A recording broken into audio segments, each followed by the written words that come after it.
हम्म। कहाँ तक हो गया था हमारा कल की क्लास में? क्या क्या कर लिया था? नागरिकता अधिनियम 1955। अच्छा, हमने कल की क्लास में ये देखा था कि नागरिकता जो है वो आप नहीं, 5 तरीके से तो ली जाती है, लेकिन नागरिकता भारतीय संविधान के किस आर्टिकल से शुरू हो रही है और किस आर्टिकल पे खत्म होती है? 5 से 11 में। और कौन से भाग में है नागरिकता?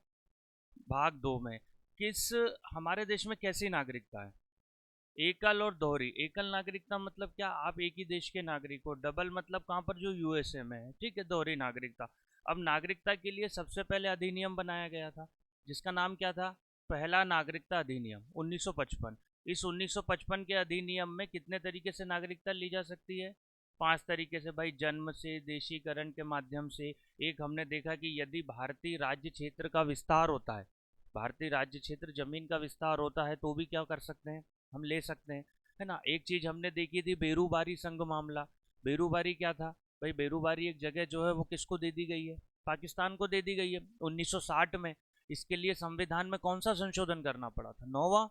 नौवा संशोधन करके दे दिया गया, क्योंकि देखो मूल संविधान में कहीं नहीं लिखा था। तो क्या हुआ, राष्ट्रपति जी ने सुप्रीम कोर्ट से पूछा कि अब ये बेरूबारी का क्या करना है, तो सुप्रीम कोर्ट ने कहा कि ये एक ही चीज हो सकती है, क्योंकि आर्टिकल नंबर 1, 2 और 3 इनमें कहीं नहीं लिखा है। आर्टिकल नंबर 1 में क्या लिखा है? कि भारत राज्यों का क्या होगा? संघ होगा। 2 में क्या लिखा है? कि नए राज्यों का निर्माण हम कैसे करेंगे? 3 में क्या लिखा है? कि सीमाओं में परिवर्तन कैसे? तो उन्होंने कहा भाई ऐसा कहीं तो ये आर्टिकल 1, 2, 3 में लिखा ही नहीं है। तो उन्होंने कहा कि फिर संविधान में क्या करना पड़ेगा हमको? संशोधन। तो 9वां संशोधन करके करना पड़ा था। तो 1955 का तो एक्ट आ गया समझ में। अब दूसरे कई संशोधन हुए थे, है ना। हम उसको ज्यादा ब्रीफ में नहीं पढ़ेंगे, बस हमें इतना ध्यान रखना है कि कौन सा संशोधन क्या कब हुआ था। जैसे दूसरा संशोधन लिखे हैं, आप लिख सकते हैं भारतीय नागरिकता संशोधन 1986। मतलब 1955 के बाद क्या कौन सा संशोधन कर दिया था उन्होंने? 1955 के बाद 1986। अब इसमें कुछ ना कुछ चेंजेस उन्होंने किए होंगे 1955 के बाद, है ना। क्या किए थे? भाई हमारे देश में आज भी एक बहुत बड़ी समस्या है। क्या समस्या है? हमारे देश में दूसरे देश से, पड़ोसी मुल्क से घुसपैठिए बहुत आते हैं, स्पेशली अफगानिस्तान, श्रीलंका, बांग्लादेश से। तो इनके लिए कई सारे नियम बनाने पड़े थे, है ना। पहले कुछ किया गया था कि आपको यदि भारत में रहकर नागरिकता लेना है, तो कम से कम आपको 10 वर्ष क्या करना पड़ेगा? रह के दिखाना पड़ेगा। फिर किसी के लिए 12 वर्ष करा। फिर किसी एक्ट में क्या कर दिया? 5 वर्ष। जैसे हम आखिरी का जो एक्ट पढ़ेंगे 2019 का, उसमें स्पष्ट लिखा गया है क्या? कि जो व्यक्ति बांग्लादेश, पाकिस्तान, श्रीलंका से हिंदू, सिख, बौद्ध, ईसाई, मुस्लिम धर्म से संबंधित भारत में आते हैं, तो उनको 5 या 6 वर्ष क्या करना पड़ेगा? भारत में रहना पड़ेगा। उसके बाद वो नागरिकता के लिए क्या कर सकते हैं। ऐसा नहीं आए और 1 महीने बाद ही क्या किया उन्होंने? अप्लाई कर दिया। तो 1955 के बाद क्या संशोधन हुआ? 1986। 1986 में उन्होंने यह स्पष्ट कर दिया कि जिनके माता पिता में से कोई एक व्यक्ति, पहले क्या होता था, हमने क्या देखा, नागरिकता कितने तरीके से ली जाती है? 5। तो जन्म से नागरिकता मतलब 1955 में क्या था? कि जिसका जन्म भारत में हुआ वो भारत का क्या हो जाएगा? नागरिक हो जाएगा। लेकिन 86 में उन्होंने एक कंडीशन डाल दी, क्या? कि जन्म के आधार पर उसी व्यक्ति को नागरिकता मिलेगी जिसके माता या पिता में से कोई एक उसके जन्म के समय भारत का नागरिक। जैसे मान लो तुम्हारा जन्म हुआ, तो तुम्हारे जन्म अगर 1986 एक्ट के अंतर्गत होता, मतलब जब नया एक्ट नहीं आया बना था 1992 का, तब होता, तो उसमें से ये कंडीशन अप्लाई होती कि तुम्हारे माता पिता में से कोई एक व्यक्ति का क्या होना जरूरी था? भारतीय होना जरूरी था, है ना। उसमें उन्होंने ये कर दिया कि आप विवाह वाली स्थिति, जैसे विवाह वाली स्थिति क्या कर दी? कि कोई भी यदि विदेशी महिला भारतीय पुरुष के साथ क्या करती है? विवाह करती है, तो उसको भारतीय नागरिकता के लिए वो क्या हो जाएगी? एलिजिबल हो जाएगी। जैसे कई हीरो हीरोइन हम देखते हैं, है ना। तो क्या है, जैसे आपकी भी कहीं शादी होती किसी विदेशी महिला से, तो 1986 के एक्ट के तहत क्या है भाई, वो भारत के नागरिक बनने के लिए, मतलब उसको भारत की नागरिकता दे देंगे। तो इसमें ज़्यादा ब्रीफ में नहीं जाते हैं। सेकंड संशोधन कब हुआ था? 1986 का। इसके बाद का संशोधन क्या हुआ था? एक 1992 में। उसके बाद का एक संशोधन हुआ था 2005 में। उसके बाद जैसे ही नरेंद्र मोदी प्रधानमंत्री बने थे फर्स्ट टाइम, कब बने थे प्रधानमंत्री? 2014 में। तो 2015 में एक और नागरिकता संशोधन अधिनियम हुआ था। ये थोड़ा सा इंपॉर्टेंट है। 2015 का। इसमें क्या हुआ था वो हम देखेंगे, ठीक है। फिर एक सबसे लास्ट हुआ था कब, 2019 में। ये भी हमारे लिए क्या है, इम्पोर्टेंट है। तो पहला इम्पोर्टेंट क्या है, 1955, जिसमें 5 तरीके से नागरिकता दी जाती है, ठीक है। अब हम इसमें देखते हैं 2015 का। देखो, अब जब हम नागरिकता का चैप्टर पढ़ेंगे, नागरिकता का टॉपिक पढ़ेंगे, तो 3 वर्ड आपको सामने आएंगे। वो 3 वर्ड क्या रहेंगे वो हम देखते हैं। देखो, पहला वर्ड रहेगा क्या, एनआरआई, ठीक है। दूसरा वर्ड रहेगा क्या, पीआईओ। और तीसरा वर्ड रहेगा क्या, ओसीआई। ये 3 क्या है, नागरिकता के एक नागरिकता धारण करने वाले लोग हैं। एनआरआई मतलब नॉन रेसिडेंस इंडियन। इसको पहले समझो, ये क्या होता है एनआरआई। ये वो व्यक्ति होते हैं जिनको हम बोलते हैं हिंदी में अनिवासी भारतीय। मतलब ऐसे व्यक्ति जो अस्थायी रूप से कहाँ रह रहे हैं, विदेश में रह रहे हैं, लेकिन उनको भारत में वोट डालने का और भारत की नागरिकता मिलती है, ठीक है।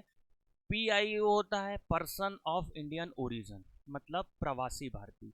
ऐसे व्यक्ति जो भारतीय मूल के हैं लेकिन कहाँ रह रहे हैं, बाहर रह रहे हैं। मूल के कहाँ के हैं, भारतीय मूल के, लेकिन बाहर रह रहे हैं, तो ये होते हैं क्या, पीआईओ। एक होते हैं overseas citizen of India.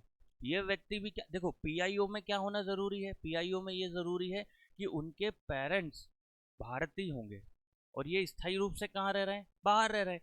OCI मतलब क्या, ओवरसीज सिटीजन ऑफ इंडिया। ये भी वही व्यक्ति होते हैं क्या, जो व्यक्ति स्थायी रूप से कहाँ रह रहे हैं, प्रवासी भारतीय नागरिक, कहाँ रह रहे हैं, विदेशों में रह रहे हैं, बाहर रह रहे हैं। तो 2015 के एक्ट में क्या किया था, जब मोदी गवर्नमेंट आई थी, तो 2015 के एक्ट में मोदी गवर्नमेंट ने क्या किया था, इस पीआईओ और इस ओसीआई को एक कर दिया था, ठीक है। मतलब पीआईओ ये सब कार्ड धारक होते हैं। जैसे वहाँ विदेशों में रह रहे हैं तो भाई आपका क्या वो है, वैल्यू क्या है, तो मैं पीआईओ हूँ। आपकी क्या वैल्यू है, भाई मैं ओसीआई हूँ। आपकी क्या वैल्यू है, बोले यार मैं तो एनआरआई हूँ। मतलब एनआरआई हूँ मतलब मेरे पास नागरिकता कहाँ की है, भारत की है। मैं भारत में वोट डालने जा सकता हूँ, है ना, लेकिन मेरे पास क्या है, मैं अगर भारत छोड़ के स्थायी रूप से कर रहा हूँ तो क्या है, मैं पीआईओ हो सकता हूँ और ओसीआई। तो पीआईओ और ओसीआई का विलय कर दिया था क्या, 2015 में। अब एक 2005 में भी संशोधन हुआ था, है ना। 2005 में क्या उन्होंने कर दिया था बेटा, 2005 में ये हुआ था कि हमने देखा प्रवासी भारतीय दिवस मनाते हैं प्रतिवर्ष, कब, 9 जनवरी, है ना। और पहला प्रवासी भारतीय दिवस कब मनाया गया था, वो सॉरी नई दिल्ली में मनाया गया था। 2021 का कहाँ मनाया गया था, नई दिल्ली में। अगला प्रवासी दिवस कहाँ मनाया जाएगा, पता है किसी को। अगला प्रवासी भारतीय दिवस मनाया जाएगा इंदौर में। कहाँ मनाया जाएगा, इंदौर में मनाया जाएगा अगला प्रवासी भारतीय दिवस। तो ये प्रवासी भारतीय दिवस क्यों मनाना शुरू किया, क्या जरूरत थी, हर साल क्यों मनाया जाता है। इसलिए कि हम लोग हमारे जो विदेश में रहने वाले भारतीय मूल के लोग हैं, इनके साथ क्या कर सकें, संवाद स्थापित कर सकें। इनको भी भारत की कल्चर संस्कृति से ये लोग दूर नहीं जाए। मान लो तुम लोग चले गए कहीं, बस गए विदेश में, अब कहाँ भारत, कौन भारत, कैसा भारत, किसका भारत, है ना। तो हमारी ये जिम्मेदारी है कि हम तुमको एहसास कराते रहे कि क्या तुम भारतीय मूल के क्या हो, नागरिक हो, है ना। अब 2015 का देखा, इन दोनों को क्या कर दिया इन्होंने, एक कर दिया। अब फिर एक एक्ट और बनता है जिसको बोलते हैं हम, कौन सा बना सबसे लास्ट का, जिसको बोला जाता है क्या, 2019 का। अब इस एक्ट में क्या किया गया, इस एक्ट में 2 चीजें हैं, वो कल की क्लास में हम ब्रीफ में देखेंगे क्योंकि ये बहुत थोड़ा सा बड़ा हो जाएगा, है ना, एनआरसी और सीए। लेकिन हम मेजर इसमें देखें तो इसमें क्या किया गया, इसमें 2019 में एक तो एनआरसी और सीए लागू किया गया, ठीक है, ये कर दिया, ठीक है। नेशनल रजिस्टर ऑफ सिटीजन होता है एनआरसी का फुल फॉर्म, है ना। अब इसको 2019 में क्या हुआ, लागू करा। अब इसके साथ उन्होंने 2019 में एक चीज और करी। एक राज्य है भारत का जिसका नाम क्या है, असम। क्या नाम है, असम। असम में कुछ जातियां ऐसी हैं जिन जातियों की डिमांड चल रही थी कि इनको एसटी कैटेगरी में करो। देखो, एक कैटेगरी क्या होती है, एससी। एससी मतलब शेड्यूल कास्ट।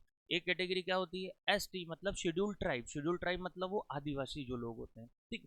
तो 6 जातियों को गृह मंत्रालय ने असम की रहने वाली, जैसे चाय बगान एक जाति होती है ना, ऐसी 6 जातियों को असम के लोगों, मतलब असम की 6 जातियों को एसटी कैटेगरी में शामिल किया गया था, किस एक्ट के तहत, है ना। इसमें 2019 में स्पष्ट कहा कि जो व्यक्ति पाकिस्तान, बांग्लादेश, श्रीलंका के है ना, सिख हो, जैन हो, बौद्ध हो, हिंदू हो, ठीक है, इनको 12 वर्ष के स्थान पर कितने वर्ष भारत में रहना पड़ेगा अगर नागरिकता लेनी है तो? 6 वर्ष। पहले इनको कितना रहना पड़ता था? 12 वर्ष। इनको अपने और अपने पूर्वजों के भी दस्तावेज क्या करने पड़ेंगे? दिखाने पड़ेंगे। तो ये 2019 का संशोधन एक्ट, ठीक है। अब ये टोटल कई संशोधन हुए हमारे नागरिकता में। अब मुझे एक चीज ये बताओ आप, क्या हम नागरिकता को छोड़ सकते हैं? क्या हम नागरिक, जैसे भाई लेने की तो हमने कहानी देख ली कि लेने का तो हमने देख लिया कि यार चलो ठीक है, जन्म से ले सकते हैं हम देशीकरण के आधार पर ले सकते हैं, हम किसी भी चीज़ों के आधार पर ले सकते हैं, लेकिन हम जो छोड़ने की कहानी हो तो, हाँ, तो कैसे छोड़ सकते हैं? हम क्या छोड़ सकते हैं, किस तरीके से छोड़ सकते हैं अगर हमको छोड़ना हो तो? देखो, नागरिकता लेने के भी राइट्स हैं तो नागरिकता के राइट कैसे हैं? छोड़ने के भी, है ना। छोड़ने का कैसा? जैसे एक राग होता है जिसको हम बोलते हैं परित्याग, मतलब क्या? स्वेच्छा से नागरिकता को छोड़ देना, ठीक है। एक होता है पर्यवसन। पर्यवसन मतलब क्या? जैसे सपोज करो मुझे मुझे किसी दूसरे देश की नागरिकता लेना है, ठीक है, तो मैं या तो पहले भारत की नागरिकता छोड़ूंगा, उसके बाद दूसरे देश की नागरिकता लूंगा, तो ये क्या हो गया? परित्याग हो गया। दूसरी कंडीशन क्या बनती है? मैं भारत की नागरिकता नहीं छोड़ूं, मैं डायरेक्ट क्या ले लूं? दूसरे देश की नागरिकता ले लूं, तो मेरी भारत की अपने आप क्या होगी? खत्म हो जाएगी। ये हो जाएगी पर्यवसन। और एक होता है वंचित किया जाना। वंचित किया जाना मतलब यदि सरकार को ये पता चलता है कि आप देशद्रोही गतिविधियों में लगे हो, आप देश को नुकसान पहुंचाने की स्थिति में हो, तो सरकार आप या आपने कोई जाली दस्तावेज पेश करके भारत की नागरिकता ली है, ये अगर पता चल जाता है, तो भारत सरकार आपकी नागरिकता को क्या करती है?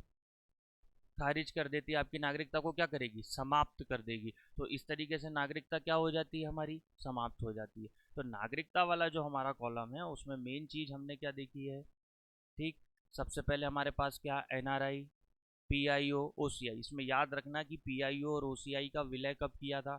2015 में। 2019 में असम की 6 जातियां, जैसे चाय बगान हुई, मोरान हुई, इन 6 जातियों को क्या कर दिया था? एसटी कैटेगरी में शामिल कर दिया था। 2019 के एक्ट में एनआरसी और सीए जैसी चीजें क्या गई थी? लागू कर दी गई थी। फिर 1955 में बताया गया था कि नागरिकता आप कितने तरीके से ले सकते हो? 5 तरीके से। नागरिकता भारतीय संविधान के कौन से सेक्शन में है? भाग 2 में है, ठीक है। तो इसमें चाहें तो आप लिख सकते हैं, तो लिख लें। आप क्या लिखेंगे? एनआरसी लिख, वो एनआरआई लिख लो। होते क्या है एनआरआई? एनआरआई मतलब जो अनिवासी भारतीय होते हैं। अब इसमें एक चीज और ये है कि प्रवासी भारतीय दिवस हमने देखा पहला कहाँ मनाया गया था? न्यू दिल्ली में। एक संस्था है बेटा, है ना, जिसका नाम है यूएनडीपी। क्या नाम है उसका? यूएनडीपी। इसने 2010 में एक रिपोर्ट पेश करी थी। 2010 में क्या करी थी? एक रिपोर्ट। और इस रिपोर्ट में उसने कहा था, यूएनडीपी ने, कि पूरे वर्ल्ड में, इसमें पूरे वर्ल्ड में भारत के, मतलब भारत के रहने वाले लोग, ठीक है, उनकी संख्या कितनी है? 30 मिलियन। कितनी संख्या है?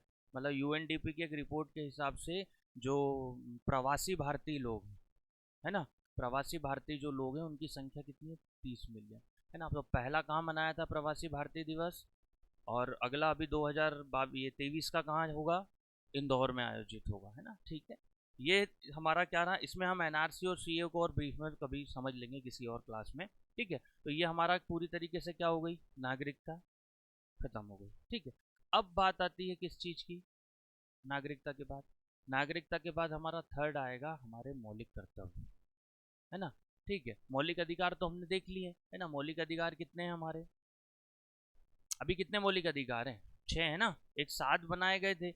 एक संपत्ति का अधिकार क्या हो गया? हटा दिया। संपत्ति का अधिकार अभी क्या है? एक कानूनी अधिकार है ना। अब हमारे देश में कुछ मौलिक कर्तव्य भी है। ये भी हमारा एक टॉपिक था। अब सबसे पहली बात मौलिक कर्तव्य की आती है कि जिस तरीके से आपके पास अधिकार हैं, उसी तरीके से आपके पास आपके कर्तव्य भी होने चाहिए। तो मौलिक कर्तव्य के लिए सबसे पहले मौलिक कर्तव्य लिए कहाँ से गए? ये हमारे लिए सबसे बड़ा प्रश्न उठता है कि लिए कहाँ से गए, क्योंकि हमने ये देखा कि हमारा संविधान जो है वो अलग अलग जगहों से क्या किया गया है? लिया गया है।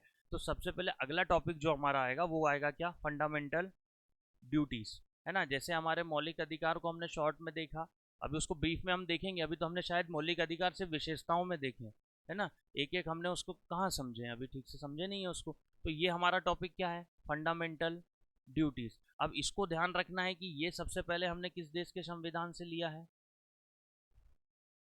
रशिया के, मतलब कौन सा देश, रूस के संविधान से लिया। जब हमारा मूल संविधान बना था 26 नवंबर 1949 को, उस दिन ध्यान रखिएगा, उस वक्त मौलिक कर्तव्य संविधान में नहीं डाले गए थे। मौलिक कर्तव्य के लिए एक समिति बनी थी 1978 में, जिसका नाम क्या था, सरदार स्वर्ण सिंह समिति। क्या नाम था इस समिति का। और इस समिति ने मौलिक कर्तव्य के बारे में क्या करी थी, अपनी रिपोर्ट दी थी।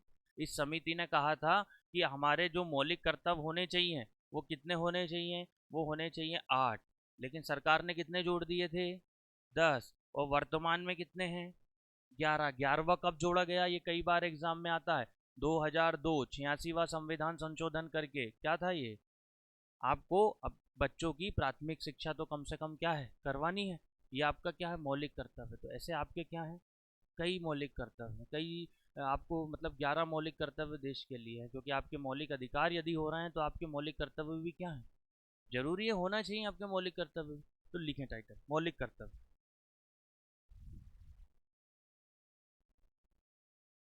नागरिकता के पूरे संशोधन लिख लो। एक काम करो, 1955 लिखो, फिर लिख लो 1986, 1986 के बाद लिखो 1992, उसके आगे लिख लेना संशोधन अधिनियम, है ना, तो तुमको ध्यान रहेगा।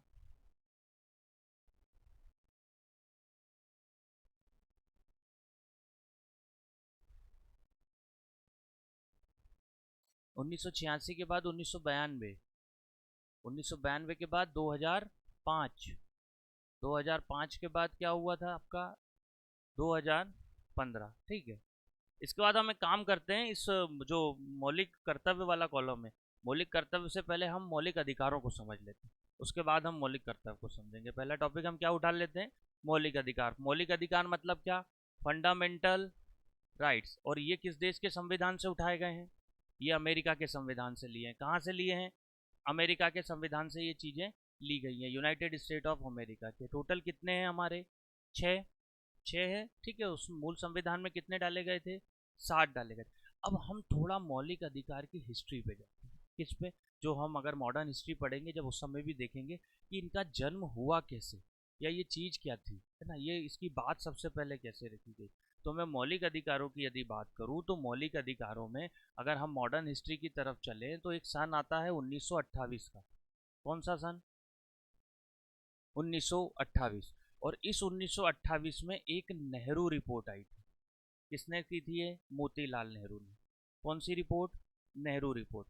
अब इस नेहरू रिपोर्ट में मोतीलाल नेहरू ने सबसे पहले किसकी मांग करी थी, मौलिक अधिकारों की, अंग्रेजों से, कि क्या आप जो एक्ट बना रहे हैं उसमें भारत के लोगों के लिए क्या दो, मौलिक अधिकार दो। उसके बाद क्या होता है, कांग्रेस पार्टी इसकी ऑफिशियली डिमांड करती है, लेकिन क्या होता है, अगला एक्ट बनता है कौन सा, अंग्रेज जो बनाते हैं, है ना, एक एक्ट बना, हमने देखा ना कि हमारा संविधान भारत शासन अधिनियम 1935 का क्या लिया गया है, कॉपी है लगभग 60%। तो ये 1928 में मोतीलाल नेहरू क्या बोलते हैं कि नेहरू रिपोर्ट के अंतर्गत की मौलिक अधिकार क्या करो, करो। फिर उसके बाद कांग्रेस अपने अधिवेशन में क्या करती है, इसकी ऑफिशियली मांग करती है कि मौलिक अधिकार होने चाहिए, लेकिन अंग्रेज 1935 का जो एक्ट बनाते हैं ना बेटा, उस एक्ट में मौलिक अधिकारों को क्या करते हैं, शामिल ही नहीं करते उस एक्ट में मौलिक अधिकार। जबकि इनकी डिमांड क्या थी कि आप अगला जो एक्ट बनाओगे, जो नियम बनाओगे, उसमें मौलिक अधिकार को क्या करो, आप शामिल करो। लेकिन वो लोग क्या करते हैं, इसको शामिल नहीं करते। और फिर अंत में जाके जब हमारा संविधान लागू होता है 1950 में, उस समय हमारे भारत के लोग इसको क्या करते हैं, मौलिक अधिकारों को पूरी तरीके से हमारे शामिल कर देते हैं। हमारे कई तरीके के मौलिक अधिकार हैं, समानता का अधिकार है हमारे पास, स्वतंत्रता का अधिकार है हमारे पास, शोषण के विरुद्ध बोलने का अधिकार है हमारे पास, धर्म की स्वतंत्रता का अधिकार है, शिक्षा का अधिकार है हमारे पास। तो हमारा टाइटल क्या है, मौलिक अधिकार। ठीक है, तो लिखें, इसमें थोड़ा सा लिख लें भले ही, लिखें, मौलिक अधिकार, मौलिक अधिकार वह अधिकार होते हैं, मौलिक अधिकार वह अधिकार होते हैं जो व्यक्ति के, मौलिक अधिकार वह अधिकार होते हैं जो विकास के लिए, जो व्यक्ति के विकास के लिए अनिवार्य होते हैं।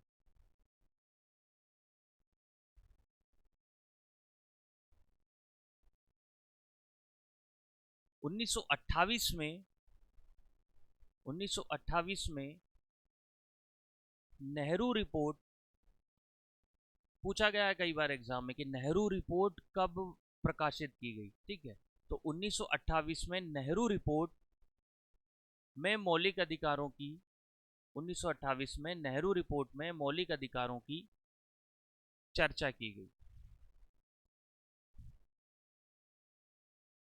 ठीक है, अब इससे बनने वाले क्वेश्चन है ना, इधर देखो, इससे बनने वाले क्वेश्चन, पहला क्वेश्चन इससे क्या बनेगा, नेहरू रिपोर्ट कब हुई, 1928 में।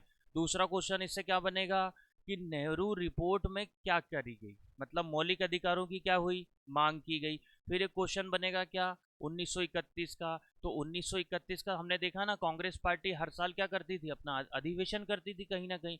तो 1931 में एक अधिवेशन हुआ जिसका नाम क्या था, कराची अधिवेशन। कराची इस समय कहाँ है, वर्तमान में पाकिस्तान में। तो कराची में एक अधिवेशन हुआ और कराची अधिवेशन में क्या हुआ, मौलिक अधिकारों की ऑफिशियली मांग की गई कि अंग्रेजों से कि मौलिक अधिकार आप शामिल करो। अंग्रेजों ने 1935 में एक्ट बनाया, उसमें मौलिक अधिकार शामिल किए थे क्या, नहीं किए। और मौलिक अधिकारों का जो प्रारूप है, इसमें कंफ्यूजन मत होना, प्रारूप मतलब समझ रहे हो, ड्राफ्ट, कि कैसे मौलिक अधिकार होना चाहिए। जैसे संविधान का ड्राफ्ट किसने बनाया था, वी आर अम्बेडकर जी ने।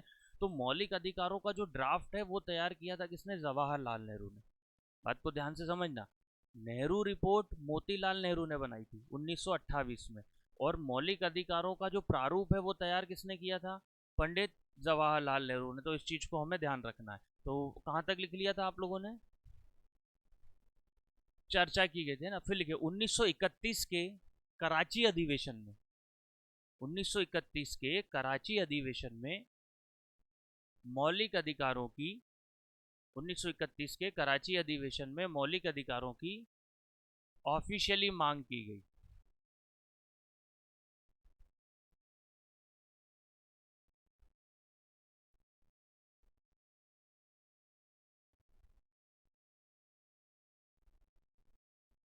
ऑफिशियली मांग की गई मतलब आधिकारिक मांग की गई कांग्रेस के द्वारा 1931 में।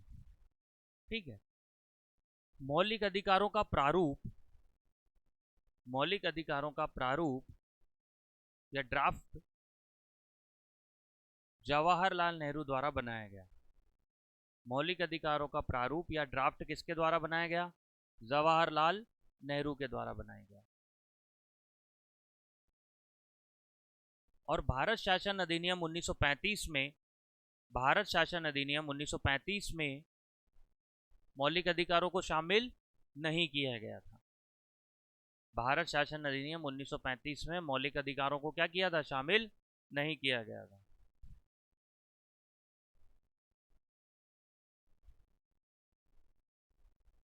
ठीक है, मौलिक अधिकारों को शामिल नहीं किया गया था।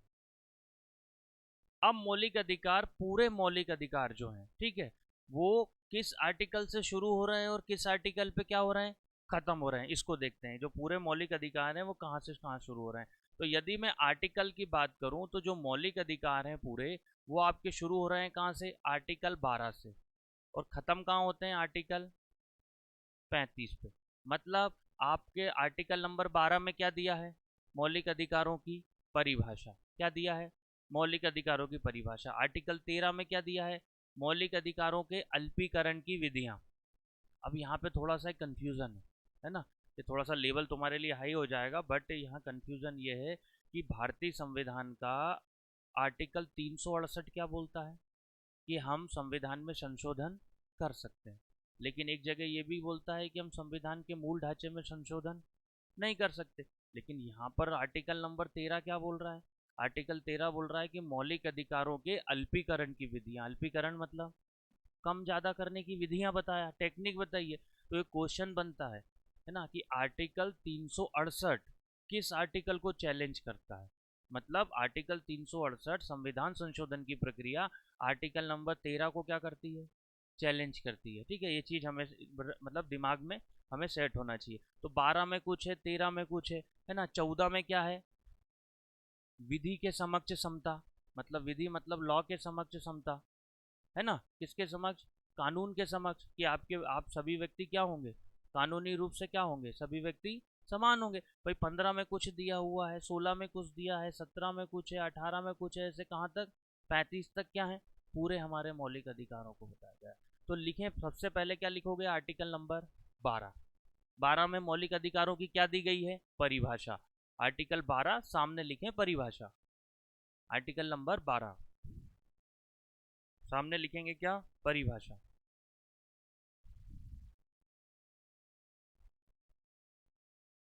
ठीक है, 13, आर्टिकल नंबर 13, आर्टिकल 13,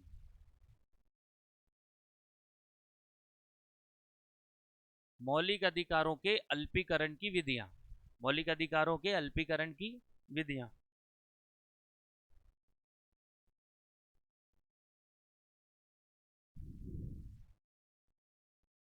मौलिक अधिकारों के अल्पीकरण की विधियां, ठीक है। 14, 14 में क्या दिया हुआ है, 14 में दिया है विधि के समक्ष समता। ये बहुत इंपॉर्टेंट है, कई बार एग्जाम में आया है कि भारतीय संविधान के किस आर्टिकल में विधि के समक्ष समानता का अधिकार है, विधि मतलब कानून, है ना, आर्टिकल नंबर 14, ठीक है, विधि के समक्ष समानता का अधिकार, आर्टिकल नंबर 14। 15, आर्टिकल 15 में क्या है, आर्टिकल 15 में ये दिया हुआ है कि किसी भी व्यक्ति से, है ना, किसी भी व्यक्ति से धर्म, जाति, उसके जेंडर के आधार पर विभेद नहीं किया जाएगा। किसी भी व्यक्ति से उसकी धर्म, जाति के आधार पर क्या है, विभेद नहीं किया जाएगा। आर्टिकल नंबर क्या बोलता है, 15 बोलता है किसी भी व्यक्ति से धर्म, भाई कोई किसी भी धर्म का हो, किसी भी जाति का हो, ठीक है, किसी भी जेंडर का हो, महिला हो, पुरुष हो, किसी भी जेंडर का हो, उससे क्या होगा, संवैधानिक रूप से उससे विभेद नहीं किया जाएगा, मतलब पार्शलिटी नहीं होगी उसके साथ। ये आर्टिकल नंबर क्या बोलता है, 15 बोलता है।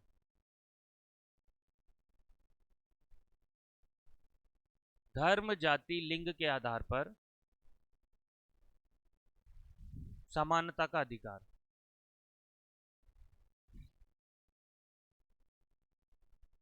आर्टिकल 16, आर्टिकल 16, लोक नियोजन के विषय पर समानता। आर्टिकल 16 में क्या आएगा, लोक नियोजन के विषय पर समानता, लोक नियोजन के विषय पर क्या, समानता। अगला आर्टिकल सबसे इंपॉर्टेंट आर्टिकल है, कई बार एग्जाम में आया है बेटा, कई बार, आर्टिकल नंबर 70।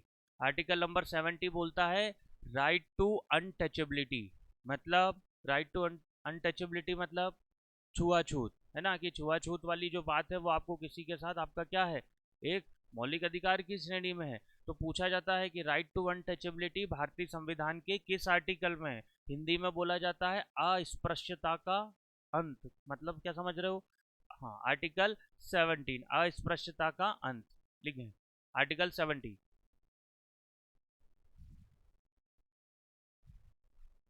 आर्टिकल 70 अस्पृश्यता का अंत, ठीक है। अगला आर्टिकल 18, आर्टिकल 18 में क्या बात है, आर्टिकल 18 में बात है उपाधियों का अंत, मतलब आप समझ रहे हो कि कोई भी व्यक्ति किसी भी तरीके की कोई उपाधि नहीं लेगा, उपाधियों का क्या है, अंत है। कोई उपाधि मतलब कि हमारे देश में सर्वोच्च सर्वोच्च उपाधि क्या है, राष्ट्रपति, है ना, कोई व्यक्ति जो पहले उपाधि लेता था राजा, सुल्तान, और ये कोई भी व्यक्ति किसी भी से क्या है, उपाधि नहीं ले सकता, है ना। यदि कोई व्यक्ति को किसी उपाधि कोई मिलती है, जैसे आपको कोई दूसरा देश क्या करता है, सम्मानित करता है कि आइए आपने बहुत बड़ा योगदान किया, हम आपको क्या कर रहे हैं, सम्मानित कर रहे हैं, तो आपको पहले राष्ट्रपति से क्या करनी पड़ेगी, परमिशन लेनी पड़ेगी, और फिर आप वहाँ पर सम्मान के लिए जा सकते हैं। कोई आपको कोई उपाधि देना चाह रहा है, जैसे आपको कोई ब्रिटेन के सर्वोच्च नागरिक की उपाधि या कोई उपाधि देना चाह रहा है, तो आपको पहले राष्ट्रपति से क्या पूछनी पड़ेगी, परमिशन लेनी पड़ेगी। तो उपाधियों का अंत कर दिया गया था किसमें, आर्टिकल नंबर 18 में। लिखिए आर्टिकल 19, आर्टिकल 19,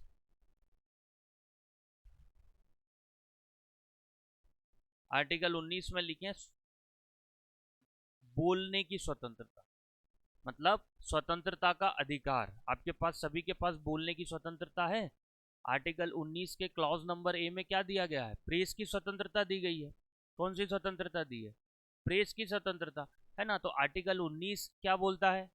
बोलने की स्वतंत्रता। आप सभी के पास क्या है? किसी का भी आप विरोध प्रदर्शन कर सकते हो, किसी के लिए भी हम किसी के अगेंस्ट में भी बोल सकते हैं। इतने सारे लोग देखा होगा मीडिया में, हर कोई किसी ना किसी को कुछ ना कुछ क्या करता है, बोलते ही रहता है। तो हम, है ना, तो ये हमारी क्या है? बोलने की स्वतंत्रता, आर्टिकल नंबर 19 में।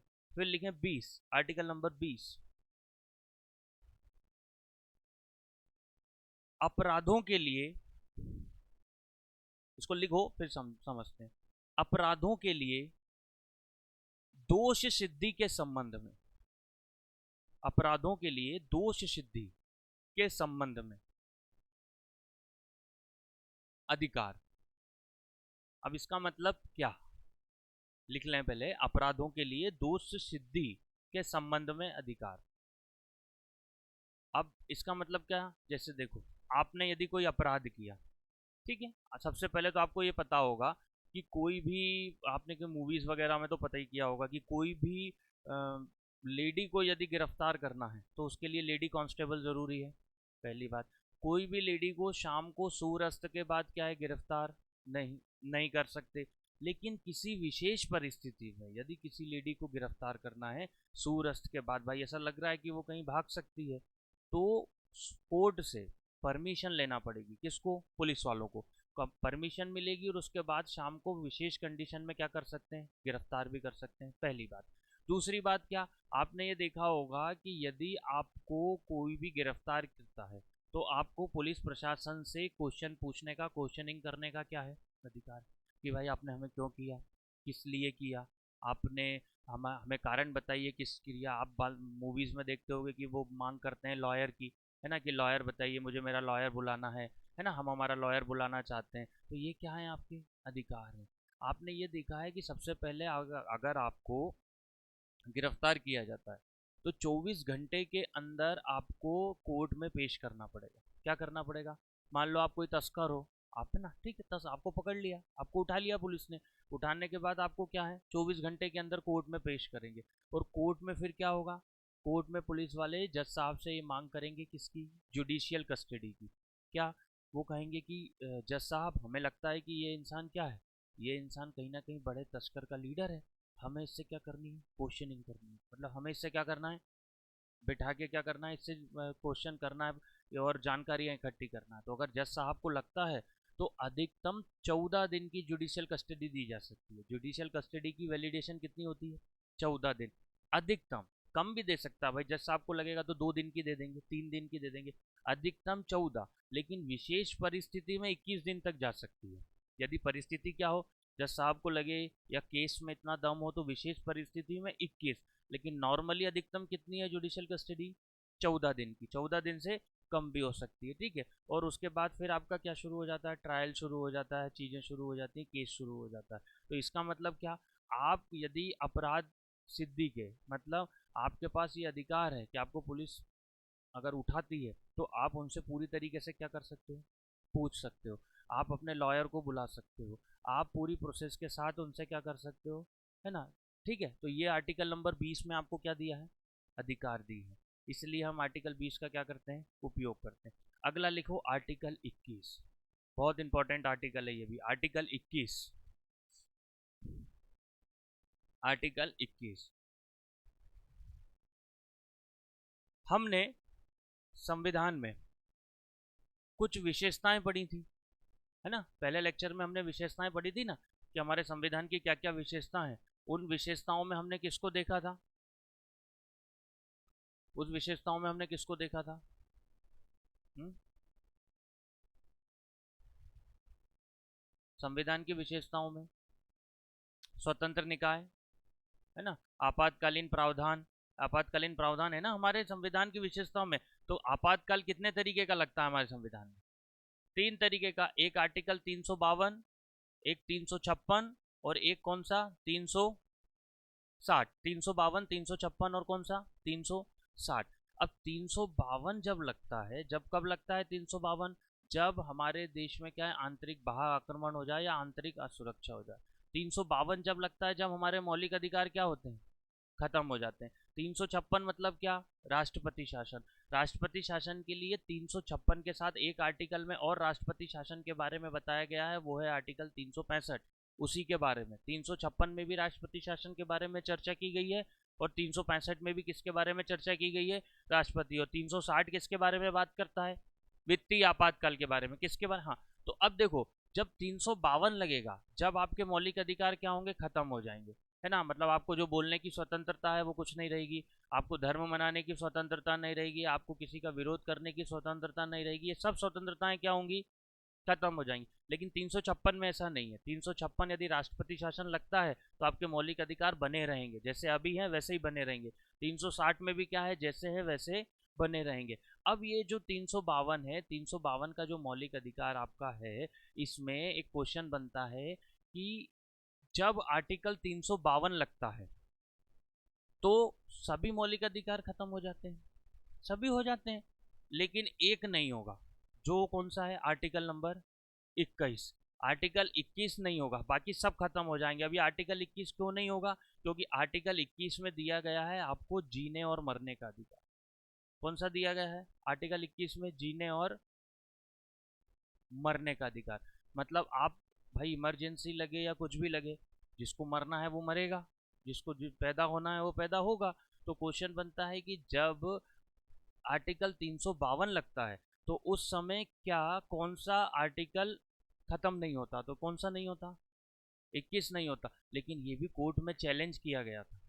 एक व्यक्ति थे, उन व्यक्ति ने सुप्रीम कोर्ट से पूछ लिया, क्या पूछ लिया सुप्रीम कोर्ट से, कि सुप्रीम कोर्ट महोदय जब बताइए, आप बोल रहे हो संविधान में लिखा है, संविधान में तो सिर्फ इतना ही लिखा था क्या, कि मूल अधिकार, संविधान में सिर्फ क्या लिखा था, इतना ही लिखा था कि मूल अधिकार जो है, ठीक है, वो क्या हो जाएंगे, आपके 352 के समय क्या हो जाएंगे, खत्म हो जाएंगे, निरसित हो जाएंगे। लेकिन क्या है, कल से 10 बजे वाले बेच पे बैठना है ना, ठीक है, नहीं तो फीस वापस ले लेना आज शाम को, है ना। क्या क्या बोल रहा था सर? हम्म? हाँ, 321 आर्टिकल जो क्या है, जीने मरने का अधिकार क्या करता है, खत्म कर देता है, ठीक है। लिखे आर्टिकल 21,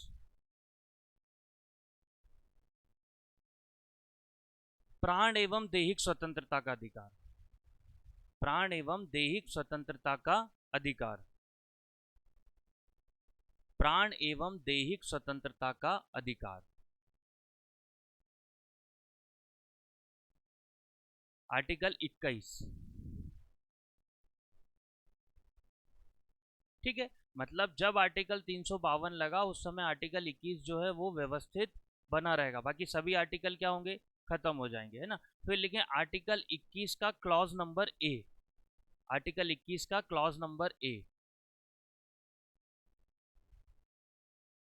आर्टिकल 21 का क्लॉज नंबर ए, आर्टिकल 21 का क्लॉज नंबर ए, ये क्या बोलता है आपको, शिक्षा का अधिकार, ये जो आपकी शिक्षा है, राइट टू एजुकेशन, आर्टिकल 21 शिक्षा का अधिकार, right to education, right to education, article 21 का क्लॉज नंबर ए। ऐसे ही आर्टिकल 19 का क्लॉज नंबर ए क्या बोलता है, प्रेस की स्वतंत्रता, क्या बोलता है, प्रेस की स्वतंत्रता। प्रिंटिंग प्रेस हमारे देश में कौन लेकर आया था, वैसे इतिहास का क्वेश्चन है, पता है किसी को, प्रिंटिंग प्रेस के जनक पुर्तगालीज थे, कौन थे, कल शायद बताया था मैंने ना, पुर्तगालीज थे, तंबाकू पुर्तगालीज ने इंट्रोड्यूस कराया था, ठीक है। लिखें 21 ए हो गया। अब लिखें 22, आर्टिकल नंबर 22, शोषण के विरुद्ध अधिकार। कौन सा अधिकार, शोषण के विरुद्ध। अब शोषण मतलब क्या, आपका किसी भी तरीके का कोई शोषण हो रहा हो, समझ रहे हैं बात को। शोषण मतलब कैसा, आपका आर्थिक शोषण भी हो सकता है, आर्थिक शोषण मतलब कैसा, आपका सामाजिक शोषण भी हो सकता है, आपका शारीरिक शोषण भी हो सकता है। तो उसके लिए आपके पास क्या है, अधिकार है। आर्थिक शोषण मतलब क्या, अब कोई ने बोला कि भाई आपको जॉब पे रखा, आपको पैसे ही नहीं दे रहा है ना, या रुक रुक के पैसे दे रहा है, तो ये आपका क्या हुआ, आर्थिक शोषण हुआ। कोई आपको मानसिक टॉर्चर कर रहा है, है ना, आपको जबरदस्ती काम करा रहा है, किसी भी तरीके से मानसिक टॉर्चर कर रहा है, ठीक है, यदि आपका शारीरिक शोषण कोई कर रहा है तो ये आपके इसके संबंध में आपके पास क्या है, अधिकार है। एक चीज ध्यान रखना कि यदि आपके फंडामेंटल राइट्स का, है ना, आपको लगता है कि मेरे फंडामेंटल राइट्स खत्म हो रहे हैं, तो आपके लिए एक दरवाजा खुला हुआ है, कौन सा, सुप्रीम कोर्ट का। आपको लगता है कि मुझे बोलने की स्वतंत्रता नहीं दी जा रही, जबकि संविधान ने मुझे क्या दिया है, बोलने की स्वतंत्रता दी है, तो मैं कहाँ जा सकता हूँ, सुप्रीम कोर्ट। मेरा शोषण हो रहा है, मैं कहाँ जा सकता हूँ, सुप्रीम कोर्ट। मुझे पढ़ने का अधिकार दिया, मुझे पढ़ने नहीं दिया जा रहा, तो मैं कहाँ जा सकता हूँ, सुप्रीम कोर्ट। मेरे पास कानून के समक्ष समानता का अधिकार है, मेरे पास राइट टू अनटचेबिलिटी है, मेरे पास जीने और मरने का अधिकार है। अच्छा, अब इसमें जीने और मरने के अधिकार से एक चीज मुझे ध्यान आई, जीने और मरने के अधिकार में एक चीज होती है, इसमें कोई मुझे तुम अंतर बता दो, है ना, लेकिन जिनको पता है वो नहीं बताएगा, जो पढ़ चुके हैं, लेकिन जो नए बच्चे हैं उनका थोड़ा सा टेस्ट करते हैं। आत्महत्या और इच्छा मृत्यु, इसमें अंतर क्या है? जो पहले कॉन्स्टिट्यूशन पढ़ चुके हैं वो ना बताए, है ना, जो पहली बार पढ़ रहे हैं, आत्महत्या और इच्छा मृत्यु। आर्टिकल 21 में है प्राण एवं दैहिक स्वतंत्रता, जीने और मरने का अधिकार दिया है, आपके पास जीना भी है और मरना भी है। लेकिन ये क्या है, इच्छा मृत्यु और आत्महत्या सेम है, कैसे अलग अलग है इच्छा मृत्यु और आत्महत्या? हाँ सही जा रहे हो। हाँ हाँ, सही जा रहे हो। देखो, संविधान में आत्महत्या जो है उसको क्या है, क्राइम माना है, ठीक है, और इच्छा मृत्यु क्या है, क्राइम नहीं है। इच्छा मृत्यु का, हाँ इच्छा, लेकिन नहीं, ये ऑफिशियली लीगल नहीं है, मतलब मूल संविधान जब बना था, जब इच्छा मृत्यु जैसी कोई बात उसमें नहीं की गई थी। लेकिन हुआ क्या, इच्छा मृत्यु वैलिड है स्विट्जरलैंड में। ये कहाँ से शुरू हुई थी, स्विट्जरलैंड से। अब आप आत्महत्या कर रहे हो तो वो क्या है, देखो एक ऐसा क्राइम है जिसकी सजा नहीं मिल सकती, वो क्या है, क्योंकि आपकी खुद ने सजा दे दी, आप फांसी पे लटक गए, क्राइम है, अब उसको, मरे हुए व्यक्ति को क्या सजा दोगे आप, है ना। लेकिन इच्छा मृत्यु क्या है, एक ऑफिशियली तरीके से एक मामला सामने आया था भारत का 2018 का। एक लेडी नर्स थी, उन्हें उनके साथ वो लगभग 40-45 साल आईसीयू में कोमा में रही थी, ठीक है, उनकी एज हो गई थी कितनी, 70-75 साल। अब उनको क्या थी ना, ना वो ठीक हो पा रही थी, ना उनको क्या हो पा रही थी, मौत आ पा रही थी। तो उनके परिजनों ने राष्ट्रपति से इच्छा मृत्यु की मांग करी, क्या, ये इच्छा मृत्यु आप दे दीजिए। तो राष्ट्रपति जी ने कहा संविधान में तो ऐसा कहीं है ही नहीं भैया। तो फिर सुप्रीम कोर्ट ने परमिशन दी और उनको इच्छा मृत्यु क्या की गई, दी गई। अब देखो, उनकी चाहते तो उनको ऐसे भी किया जा सकता था, है ना, लेकिन क्या होता है, कुछ लोगों की होती है, क्योंकि हमारा संविधान हमें गरिमा के साथ जीने और गरिमा के साथ मरने की इजाजत देता है, मतलब प्राउड के साथ हम जिए और प्राउड के साथ हम क्या करें, मरें। तो वो लेडी चाहती थी कि मेरी मृत्यु भी क्या हो, प्राउड के साथ हो। तो राष्ट्रपति जी ने परमिशन दी, पूरी टीम भारत सरकार की गई, और उनको जो भी इंजेक्ट किया गया होगा या जिस भी तरीके से उनकी जीवन लीला को फिर क्या किया गया, समाप्त, क्योंकि वो 45-50 साल से तो आईसीयू में थी, है ना। और जब उनके साथ शारीरिक शोषण हुआ था, तो जो भी, मतलब जो भी उनके साथ स्थिति बनी थी, तो उस कारण उनका जो ब्रेन था वो क्या हो गया था, डेड हो गया था। तो उस कारण उन्होंने फिर इच्छा मृत्यु की मांग करी। इच्छा मृत्यु वैलिड करने वाला पहला देश है स्विट्जरलैंड, ध्यान रखना, इच्छा मृत्यु को वैलिड जिसने किया था, है ना। और आत्महत्या क्या होती है, क्राइम होती है। तो ये आर्टिकल नंबर 21 के तहत आ गया था। अगला हम आर्टिकल कौन सा कर रहे थे, 24, है ना। 22 लिख लिया था ना, 23 लिखो। 23 के बाद हम आगे कल की क्लास में करेंगे आर्टिकल नंबर 23। आर्टिकल 23 में होता है बाल श्रम प्रतिषेध। क्या होता है आर्टिकल 23, लिखो इसको फिर समझते हैं।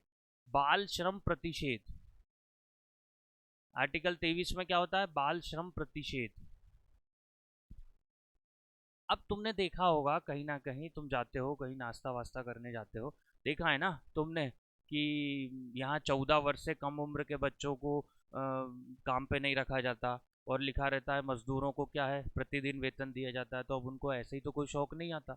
ये नियम है कि मतलब ये अधिकार आर्टिकल 23 में दिया है कि आप किसी भी जगह पर, स्पेशली ऐसी जगह जहाँ पर हाईली रिस्क काम हो रहा हो, जैसे कंस्ट्रक्शन एरिया, कोई बिल्डिंग बन रही है, ऐसा काम जहाँ पर रिस्की काम है, वहाँ पर तो बिल्कुल भी नहीं, 14 साल से कम उम्र के बच्चों को काम पे नहीं रखा जाएगा। और यदि ऐसा पाया जाता है तो वो जगह भी सील होगी, वो जो ऑनर है वहाँ का वो भी जेल में जाएगा, और जो बच्चे के माता पिता जिस बच्चे से काम करा रहे हैं वो भी क्या होगा, जेल में जाएगा। तो इस तरीके से ये अधिकार है आपके कि 14 वर्ष से कम उम्र के बच्चों को आर्टिकल 23 में है कि बाल श्रम प्रतिषेध, है ना।